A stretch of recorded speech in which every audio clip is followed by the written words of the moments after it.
Oh, what are you doing? I'm trying to open this, man. I can't open it. Oh, those clamshells can be tricky, eh? Oh, man. There's got to be an easier way to do this. Have you tried a can opener? No. Is it noon? Holy crap. Yeah, it is. It's noon.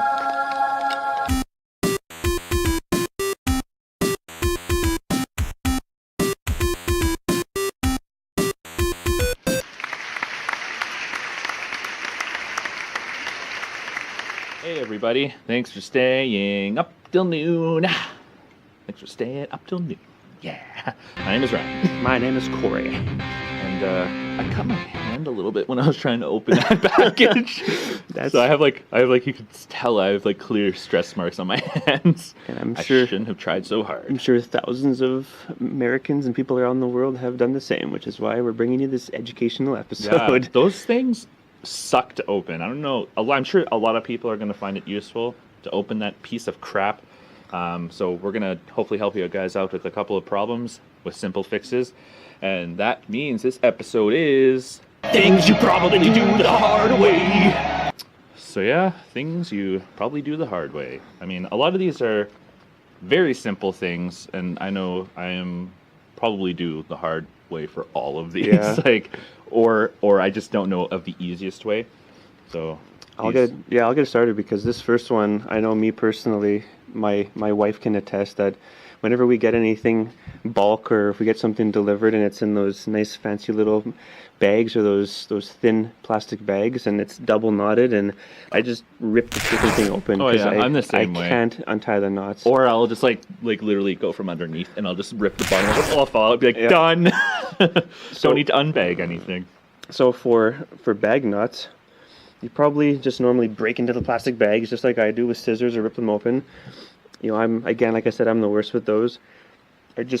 Or I like to get like a twist tie. I mean, anyway, but the key to successfully untying that knot, and it's going to be really hard to see here because I just have a regular plastic bag, but it actually works pretty good, is instead of pulling at the knot and getting it tighter, you're supposed to twist like one of the ends, right? Yeah, twist one of the ends and actually push it through and get it started, and then it pulls out quite easily. And see, I do it that way. I do it that way now, but it took me like 28 years to learn to do it that way. It's just, it says to get it into a tight, solid form and then push it through the knot to get the little end out and then pull it out. But, I mean, when you get impatient, you still just rip it. But yeah, that's why I always carry like a pocket knife with me. Makes things easier. When you have candies and stuff or snacks, you want to tie it back up. Yeah. Yeah, no, that's really useful. If there's one thing that is useful, that is probably going to be it. So you don't need to watch anymore. Just kidding, because this next one is also really useful. So let's say you have a nice dinner party with your friends, and let's say you don't occasionally have your dog upstairs, for example, in the dining area, and the dog happens to jump up on your nice wood table and scratch the hell out of it. Talking about scratching wood? Yeah. Or even if you have like cheap wood floors or something. Yeah, even cheap wood floors. Any kind of hardwood floor would totally fall into this category. So don't go for the varnish, don't need to sand it, all that crap. You don't need to do any of that. The easiest and quickest fix is find a walnut and just rub the walnut on it.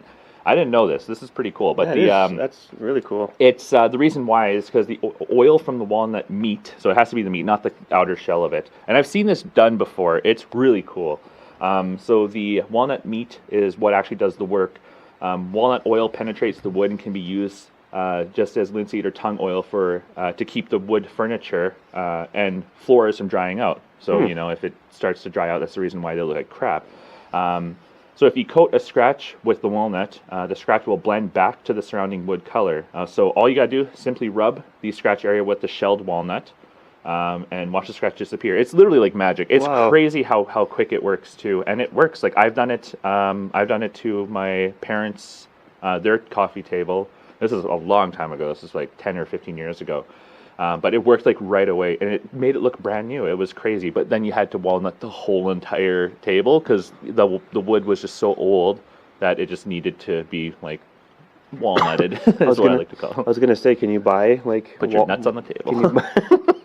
Can you buy like walnuts? I'm pretty sure walnut that's meat just oil? like, It's probably yeah, super expensive. I'm though. sure a lot of types of oils work, but yeah, I mean, if it's for a simple scratch, like I said, if your dog jumps up on the table and you're like, shit, No need for walnut oil in this studio. Yeah. Nothing but high quality nothing here. but hey? high quality plastic. Yeah, that's pretty cool. That is really Help cool. you guys out a bit there. This one here, it's for people who use stud finders a lot. You either don't have your stud finder on you, or you can't afford to buy an expensive stud finder, or if you're old school like my dad or something, and you go along the wall Knocking, yeah. listening and trying to find it and punching 50 Yeah. holes in the wall before you actually find a stud. All you got to do is find a magnet. Find a decently sized, fairly powerful magnet. Tie a string to it, and there's two ways to use it there. You just drag it along the edge of the wall, and that magnet is going to find the metal screws. It's going to find the drywall screws, and it's going to get attracted to the wall. So that's how you can find That's like the studs with the screws there. It's very much like fishing, Yeah. fishing for screws. But like, yeah, that's pretty useful because I guess, yeah, I mean a magnet can be kind of hard to use in the first place. You can't tell if it's pulling or not, especially if the stud's like really far into the wall. Yeah. So having it on a string, you can actually see it move Yeah, and and stuff. you so, just, like I said, you guide it right along the edge of the wall, and you can see when it attracts to a screw. You might have to pull it up and down because sometimes the screws are spaced Yeah. apart. But once you find one, generally speaking, if the house is built properly, then average 16 inches apart, there's your next stud. So I found that pretty interesting. that's pretty cool. I mean, Magnet stud finders. somebody should make that. And if you don't have a magnet, you're probably just going to be like my dad and just keep punching holes everywhere. That's the sound that I make when I punch a You're wall. good at construction. Just like I'm good at golfing, right? Okay, so this one's pretty cool, and I've done this before, and I'm sure like this is probably the most well-known one I think on the list.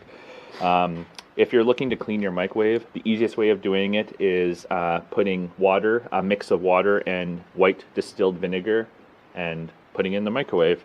So you gotta mix 1/2 cup of water with 1/2 cup of white distilled vinegar in a microwave-safe bowl. Don't do it in one that's not. Don't put it in like a steel bowl. Put it in the steel pot. Yeah, there you go. I'll clean your microwave. Don't do that. And your house. Use you should at least use a decent sized bowl. You put it on for a couple of minutes until you can almost see it kind of boiling. Open the door. Don't go right in there because you're going to hurt yourself and it's going to be really hot. So give it a couple of minutes to cool down a little bit in there because the whole microwave is going to be really hot at that point. And then all you got to do is just wipe it away. Everything will come off right away. It's a really cool trick to use. I've heard. I mean, vinegar can be pretty strong. I've heard adding like lemon or something in there. If you add lemons or lime, or even what I've done was lemon juice, which like everybody seems to have lemon juice these days. Hold up your mug for a sec. Ryan and Cory, homemakers. Yeah. Yeah. Welcome. So yeah, lemon juice will make Welcome. Welcome to Cory and Ryan's homemakers. That's your response. That's going to be Welcome. that's our next business. Ryan and Cory, homemakers. So yeah, that's pretty cool. You should guys try that out if you need to, of course. And as you've seen, and we're probably greatly confused in our intro there, the next one is for the trick for opening plastic clamshells. And, you can see Ryan struggling. I'll shoot a little fact out quick here about those hard plastic packaging.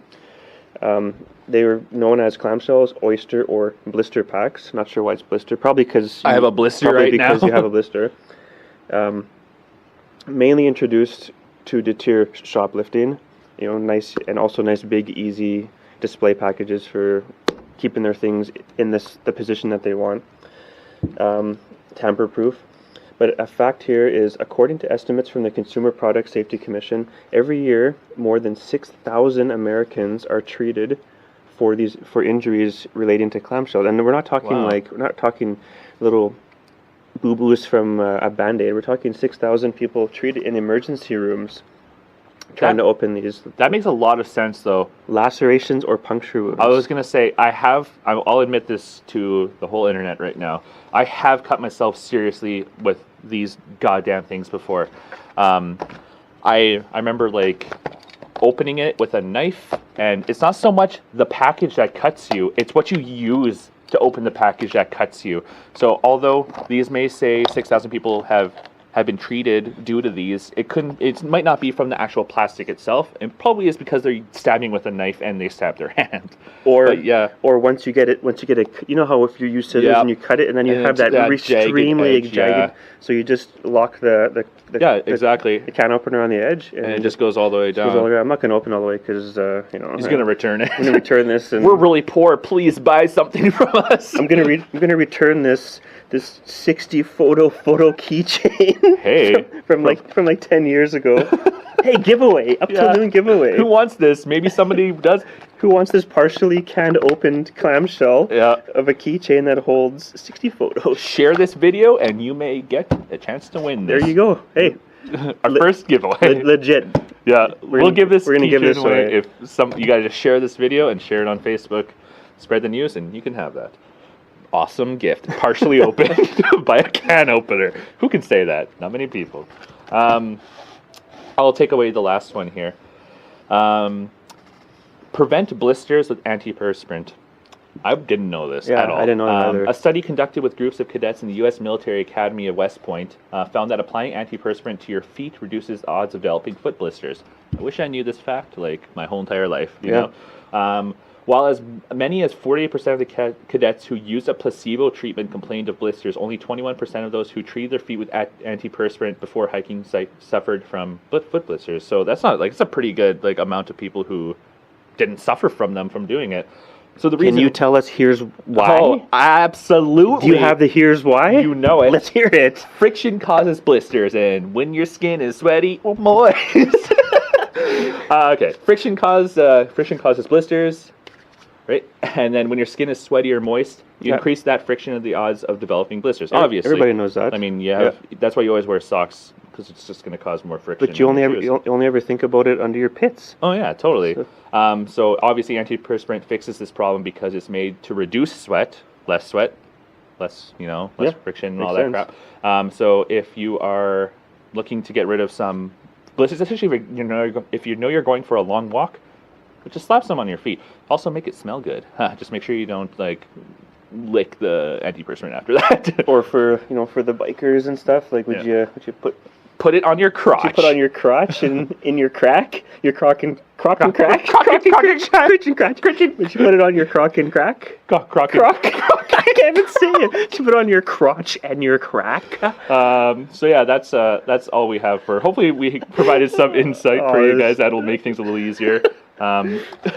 So comment and provide your opinion down below. Maybe you got another easy way of doing something hard. If you do, let us know down below. We'd love to know it. Anything that makes our lives easier will, provide assistance and give us more time to do the stuff we love. Like and share this video. Get the word around. We want to hear everybody's opinions. And don't forget to subscribe. That way you can get our daily updates Monday through Friday, 12 p.m. Central Time. Don't forget to go to our website, www.uptillnoon.com. Quick links to all our social media, pictures of our merch. That being said, merch. We've got mugs available. $20 a mug, shipped to your door. We also have t-shirts. Pretty cool design. If you want to check it out, just go to our website, like Cory said. And then if you are interested in purchasing one, email us at contact@uptillnoon.com. And we are being serious. We're going to give this away to whoever the hell wants it. Kind of, like I said, kind of open, but hey, we do half the job. We don't want to get you guys get injured, right? So that being said, guys, thanks for staying up till noon. Hey everyone, wasn't that a great episode? Click above me to see our previous video. If you're binge watching and want to check out the next one, click right up here. Check us out on all of social media's finest platforms such as Facebook, Twitter, Instagram, our Google Plus, and our Snapchat username is UpTillNoon. Visit our website above, UpTillNoon.com. We'll take you to where you want to go for all our social media links. Yeah!